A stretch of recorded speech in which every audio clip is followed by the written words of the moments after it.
I don't know how far through the aid workers are Hamas, the journalists are Hamas. Outside of being privy to IDF intelligence, I don't know if there's any reason for me to suspect the Al Jazeera journalist of being in Hamas, but they certainly think that's adequate cover. You would have been playing the real long game there, and that's a real hiding in plain sight move, isn't it? Mm-hmm. If you're going to be on television talking about, but you're also, just how would that have worked in terms of timing?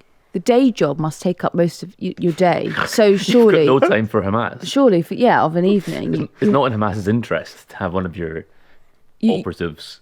Absolutely, you're missing the the CLP every now and again, aren't you? You're missing the constituency meetups. Sorry, I can't do the live hit for the 10 o'clock news. I'm too busy making an IED.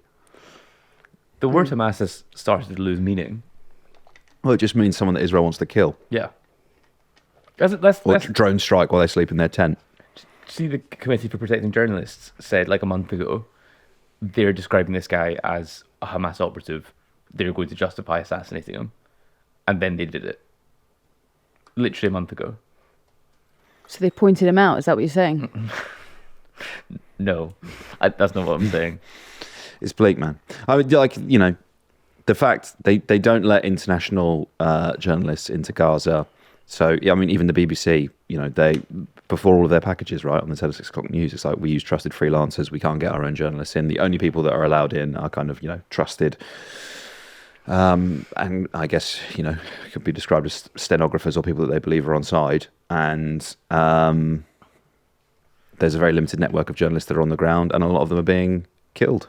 A lot of them are being murdered. Well, why? Why would they want to do that? Let's just sort of hypothesize for a minute. Why on earth would Israel have a problem with reporting from inside the Gaza Strip? For example, it was just the other day that a few aid flights over that was sent from Jordan, a couple of broadcasters filmed outside of those planes, and then they were told, do not do that again or you will not be going on the aid planes. Now, why would they say that? I remember, Jeremy Bowen was on one and they blocked the windows out on the plane. So he couldn't see out. He was like, we've been told we're not allowed to film out and we can't really get a camera towards them.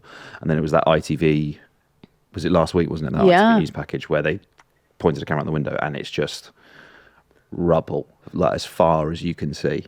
If that doesn't constitute ethnic cleansing, I don't know what does. And it's like in wartime, they have a vested interest in sort of controlling the information war as much as the sort of kinetic war that's happening down there, and they don't want the world to see what they're doing. That's interesting though, because I think those tactics in this era are kind of redundant. Because everyone in Gaza with a phone and an internet connection can show you that they are starving, that their siblings, parents, children have been murdered. They can show you the place where they used to live. So it seems all in vain that Israel are doing that. I guess a shot of it aerially would be absolutely stunning, but you are seeing on the micro level every day, basically. They are winning a bit of the information war, though, aren't they? Because even though, just a couple of weeks ago, the BBC put out a statement that was mass starvation imminent in Gaza. And that was highly contested by various spokespeople for either the Israeli government or for the IDF. And because you're not allowed, because you cannot go in there, you're being shown a child that is starving to death, but you are being told that is not a real image.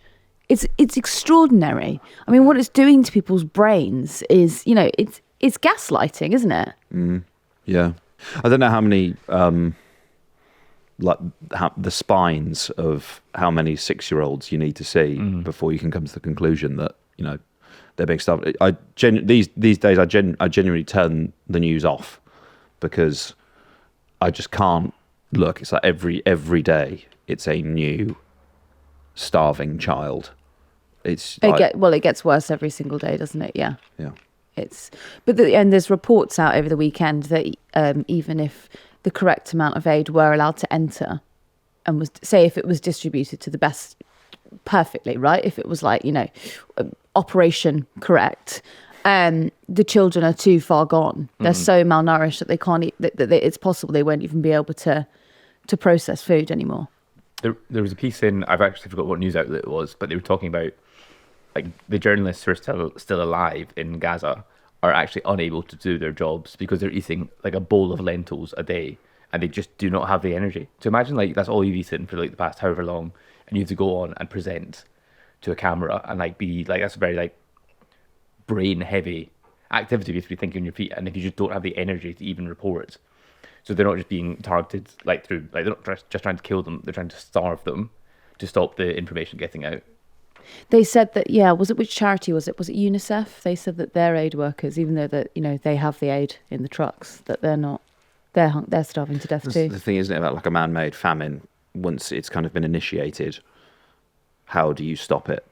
Even on the practical level, right? Because I remember when the Allied troops arrive and liberate the concentration camps, they had to limit the food they provided to the people they rescued, because their stomachs have shrunk to such an extent that if you were to like give them a normal meal, they're like, there's a significant risk there, like their organs rupture and they die for internal bleeding. That did happen, didn't it? When one of the camps were liberated, wasn't that what the Americans did at the start? I think so. I think that was the case of it. Yeah. I think it was like I'm just pulling this out of the back of my head. I think possibly the first one they get to, that happens, and then they realise they have to kind of, even though these people are like starving and desperate for food, they kind of have to like ration them to like get their bodies used to actually eating again.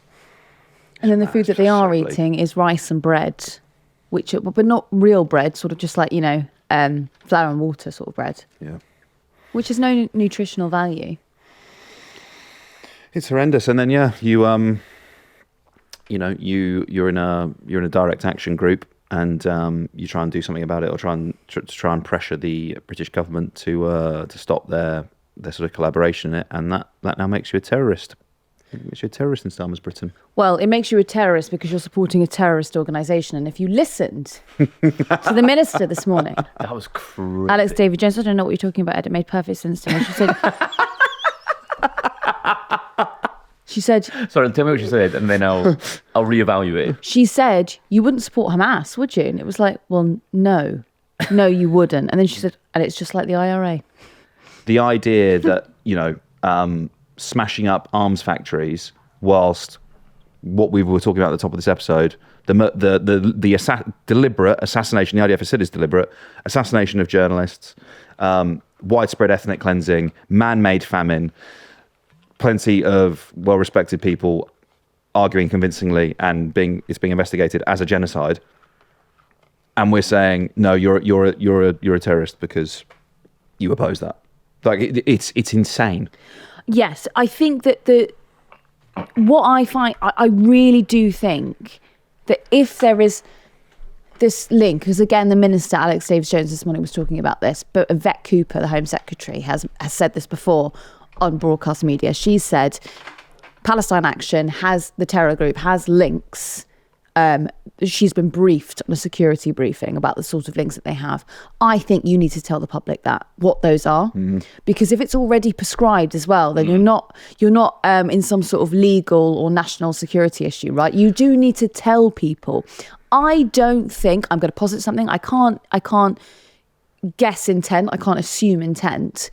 I don't think that all of the people who were arrested, I'm going to be the one to say it, on Saturday, the 522 60-year-olds were being funded by the Iranian regime. No, and I guess it's a different, right, between like being a member of it versus supporting it. Those people weren't necessarily taking part in actions. Thanks to Tide and their instant savings account for sponsoring this week's podcast. New members receive an annual equivalent rate of up to 4% AER variable. Our audience will receive £100 cash back when you deposit £5,000 within the first 30 days of opening your Tide Instant Saver account. Use code JOE. For the full offer, visit tide.co/Joe. T's and C's apply.